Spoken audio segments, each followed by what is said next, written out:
Good morning, welcome, 1,000 welcomes. Meditating today on the subject of kindness.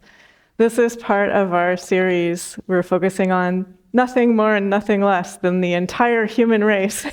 So, not a small topic. And the phrase comes from Olive Schreiner via Howard Thurman. And so I introduced both of them last week, but I'll briefly just say, Howard Thurman was an incredible teacher, a mystic, a mentor to Dr. Martin Luther King Jr., and he found great inspiration in the teachings of Olive Schreiner. So he said he encountered her works for the first time when he was about in his mid-20s, and he said that his entire life had been preparing him to encounter her works. And he said that it was when he encountered her works that he realized, she's a mystic, and that's what I am too.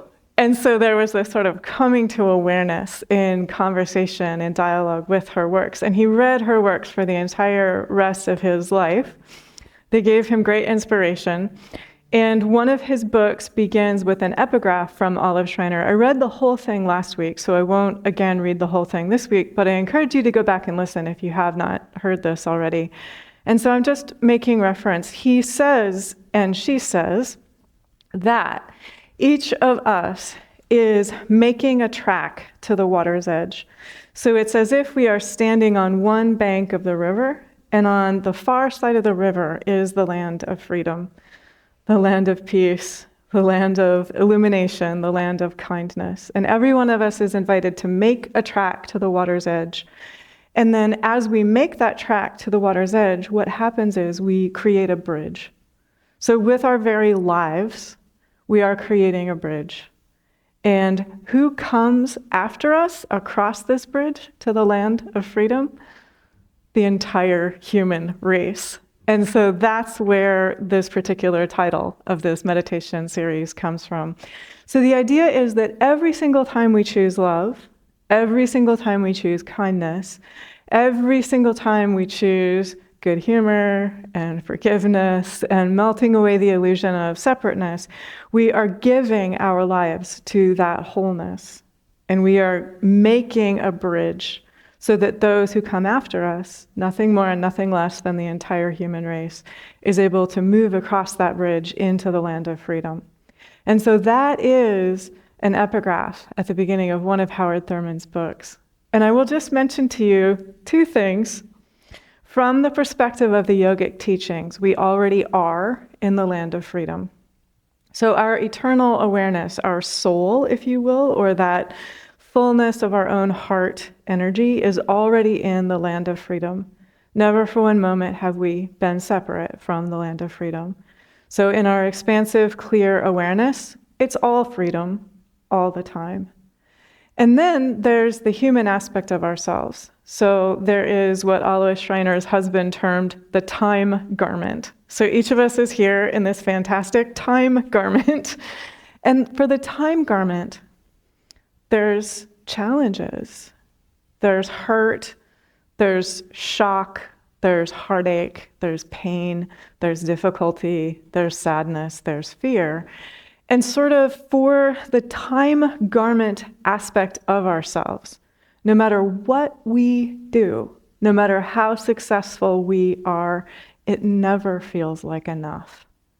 And so just to acknowledge that. So one of the reasons why Howard Thurman put that saying at the beginning of his book, he did not feel he had succeeded. He accomplished so much.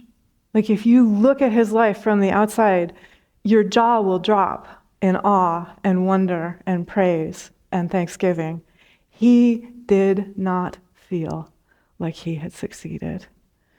Saint Francis, incredible being of light, incredible gladness and grace. There's a story about Saint Francis that says he was so holy. When he entered the kingdom of heaven, he took the gates off the kingdom of heaven. So everyone else, which is to say all of us, is able to just walk right in. We're able to be there in the kingdom of heaven. St. Francis did not feel like he had succeeded. And so the human aspects of ourselves, Jesus did not feel like he had succeeded. Remember that passage where he looks back over Jerusalem and he says, Jerusalem, Jerusalem, I could have given you so much, but you would not listen to me. So the human aspect will never feel as if it's enough. It will never feel as if it is complete or whole. And the soul aspect of ourselves is already there in the land of freedom. And so we're both. We are that always free, and then we are that sort of human self that is standing there on the banks of the river saying, how do I get across? And that's where meditation community is so important. So Swami Nityananda said, we need one another. We need association with one another so that we may undergird and strengthen our spiritual endeavors, pursuits, and prayers. So when we come together, then we remind ourselves, none of us is ever alone. None of us is ever separate. Every human always feels this way. Hopefully it's kind of comforting to know that Jesus and St. Francis and Howard Thurman also feel the way your human self feels. Hopefully that's comforting. And hopefully that can help you be just a little more relaxed and a little kinder if there is that self-judging aspect of yourself that comes into play. But then also just to have an awareness that as long as we are in the body, there's work to be done. And as long as we are in the body, there's never a moment when we are not asked to remain meditative in our consciousness. There is never a moment when we are not asked to be the energy of kindness, to be the energy of caring, to be the energy of pure love and oneness, to be the energy of melting away the illusion of separateness. And so for each of us, the way in which we are asked to do this varies. And it's right where we are. It's right in the midst of the circumstances of our daily lives. And it has to do, very simply, the way that the yogic teachings and the Buddhist teachings put it, we're just asked to transform any energy of lust, anger, or greed into the awareness of purity, of generosity, of wholeness, of harmony, of kindness. And so this has really practical consequences and results. And I will just, as one example, point to Thich Nhat Hanh. So venerable Buddhist teacher, he said that the reason people were able to hear him speak about peace in the midst of war was because he had no anger in himself. And so I'm just allowing us to absorb that for just a second. He had worked with the energy of anger and transmuted it completely into the energy of peace. And that's why he was able to speak of peace.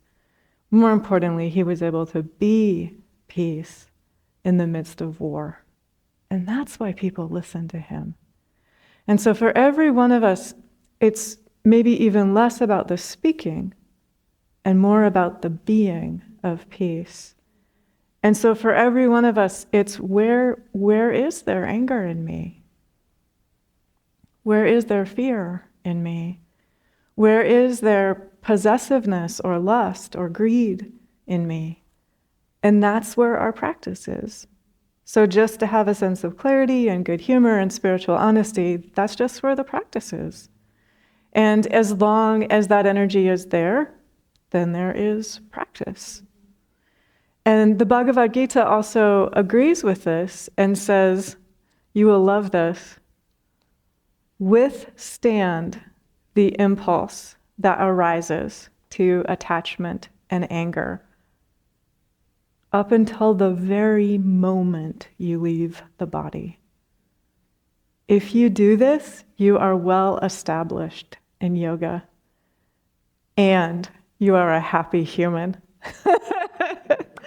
So, in honor of Baltimore Happiness Day, in honor of International Happiness Day, all that it takes is withstanding the impulse that arises to attachment and anger. That's it. Okay, we're done. So that's where our practice is. If we have any impulse to attachment, if we have any impulse to anger, and humor really helps, right? So keep your sense of humor. And just know the reason why the Bhagavad Gita says this is our practice up until the very moment that you leave the body is for many people, it requires a continuing, ongoing choice. So you notice, oh, the impulse to attachment is present. So any frustration is a sign of attachment. Any resistance is a sign of attachment. Any judgment, any fear is a sign of attachment. And then clearly, we're also withstanding the impulse to anger as well. And so the other thing that comes to us in that teaching from the Bhagavad Gita is we are well established in yoga when we withstand this impulse. So yoga is divine union. It's union of that human aspect of ourselves, the aspect of ourselves that stands on the bank of the river and looks across to the land of freedom and says, when will I be there in the land of freedom? And then there's the eternal aspect of ourselves that is ever free, has never known worry for one instant. And so we're invited to connect with that and to be fully that as well. So I want to share with you, this is another epigraph, a quotation from the beginning of a Howard Thurman book, and it's also a quotation from Olive Schreiner. Howard Thurman and his wife named their daughter Olive, by the way, after Olive Schreiner. And so this is quoted by Howard Thurman, quoting Olive Schreiner. Invitation for all of us. I dreamt I saw a land, and on the hills walked brave women and brave men, hand in hand. And they looked into each other's eyes, and they were not afraid. And I saw the women also hold each other's hands. And I said to him beside me, what place is this? And he said, this is heaven. And I said, where is it? And he said, on earth. And I answered, when shall these things be? And he answered, in the future. So we are that future. We are Howard Thurman's future. We are Olive Schreiner's future. And we are also building. So with our lives, we are building a bridge so that those who come after us are even farther ahead into the land of freedom, even farther ahead into this heaven on earth. And so that's why we're here. We're here to continue choosing the consciousness of love.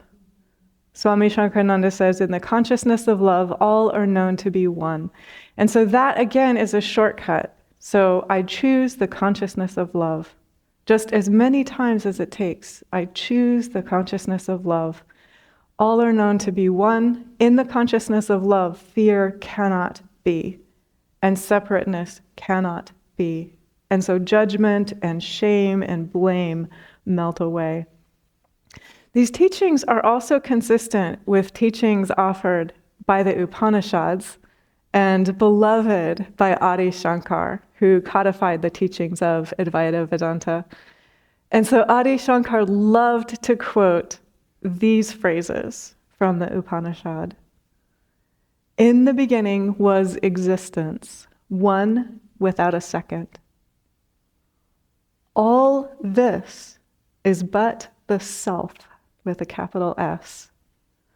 All this is verily Brahman. And Brahman is just the supreme. Brahman is just the one taking this particular form.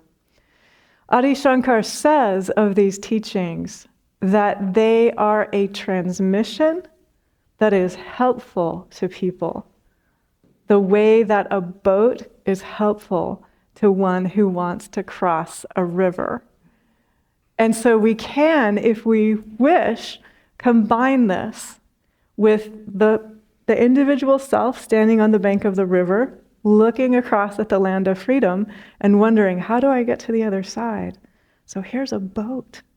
These teachings of oneness are a boat that takes us to the other side, if we are feeling like we are not yet fully living the conscious land of freedom. I will share with you one more scripture, and this is from the Buddha, and it is Thich Nhat Hanh's translation of the Metta Sutta. I invite you to feel the energy of pure love that is transmitted by this teaching. Just as a mother loves and protects her only child at the risk of her own life, we should cultivate boundless love to offer to all living beings in the entire cosmos. We should let our boundless love pervade the whole universe, above, below, and across. Our love will know no obstacles. Our heart will be absolutely free from hatred and enmity. Whether standing or walking, sitting or lying, as long as we are awake, we should maintain this mindfulness of love in our own heart. This is the noblest way of living. And so what happens as soon as we recognize our kinship, our connectedness with all of life, as soon as we recognize that there is no separate individual self, what arises naturally and spontaneously is the energy of kindness. And here, that is imaged as a mother who loves and protects her only child at the risk of her own life. And so each of us is invited within ourselves to be that love. So I would like to invite us right now to close our eyes and begin to connect inwardly with this awareness. I may blink my eyes open occasionally to read verses from this sutra, but I'm inviting all of us, if we like, to close our eyes, connect with our feet on the earth. Notice that when we contact the earth beneath our feet, we also become aware of our interconnectedness with all of existence. We become aware of the one without a second. Feeling ourselves to be an emanation of one light.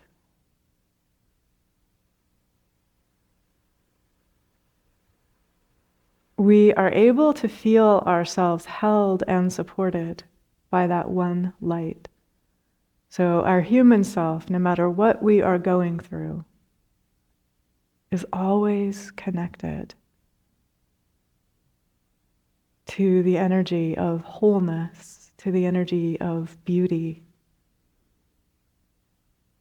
to the all. And if we can allow ourselves to relax our grip upon limitation,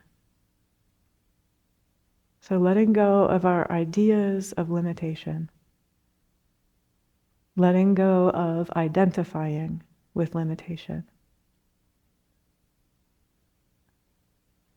we can feel ourselves nourished and nurtured by all of life. The Buddha presents this as the energy of a mother's love. So we can feel ourselves supported by what the yogis call the Divine Mother. The energy of life itself. Life immortal that shall not perish. This energy is a wellspring of possibility. And so it is able to move through the human body and reconnect every cell of the body with a divine blueprint of wholeness. It's able to move through the human heart and melt away barriers so that we are able to feel ourselves directly connected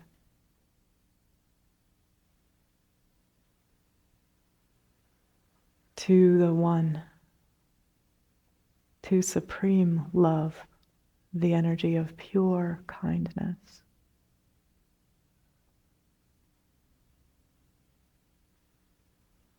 It is able to move through the human mind and gently untangle any patterns where we have been holding on to doubt or distress.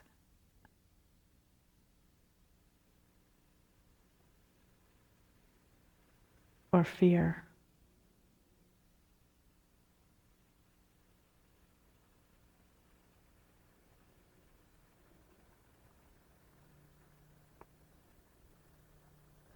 I invite you to connect in your heart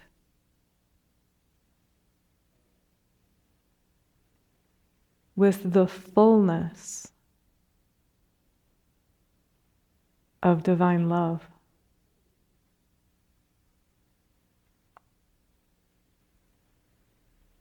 Allowing yourself to turn and face the divine.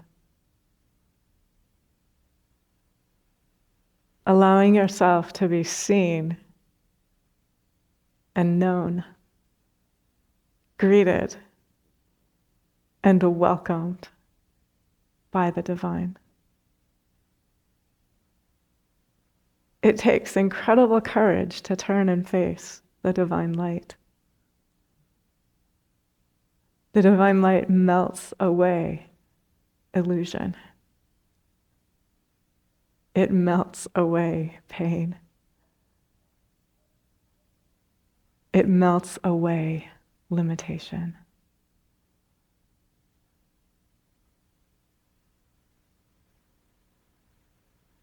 Allow yourself to be held by that one light, that one supreme love, the way a mother holds a child.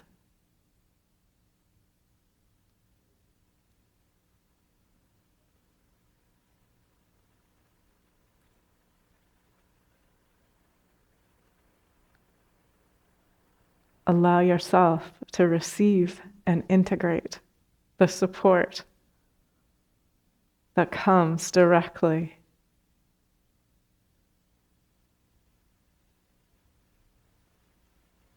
from that energy of pure freedom.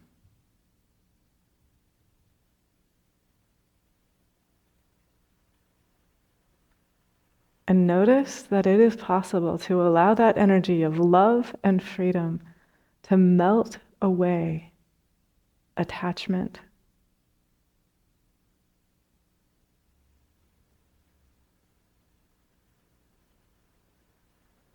to melt away fear, to see clearly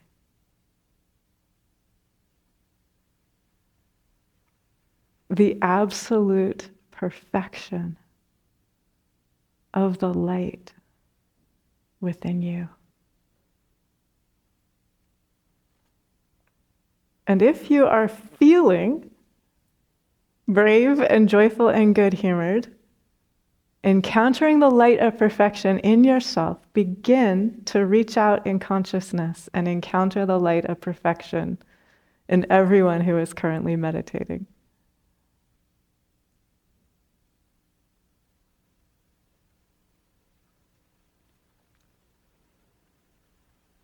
Allow yourself to be undergirded and strengthened by the light of perfection that we create consciously together as we meditate.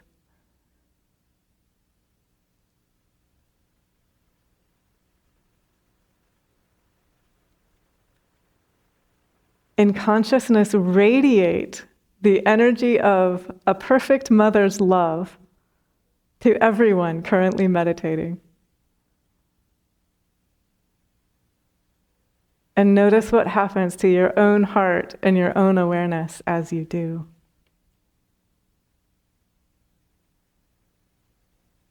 Everything that you send forth fills and supports you.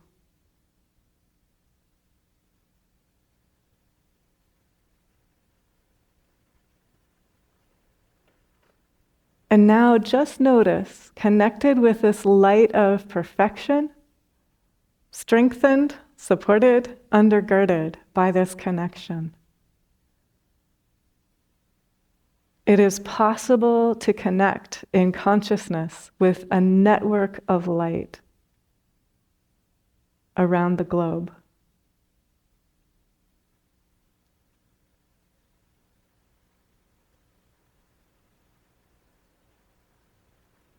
Let yourself be strengthened and supported by that network of light. And notice that you contribute to and strengthen that network of light.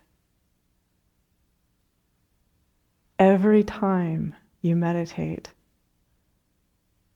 every time you practice karma yoga, every time you choose kindness, every time you remember the one without a second, every time you live the truth that all this is the self,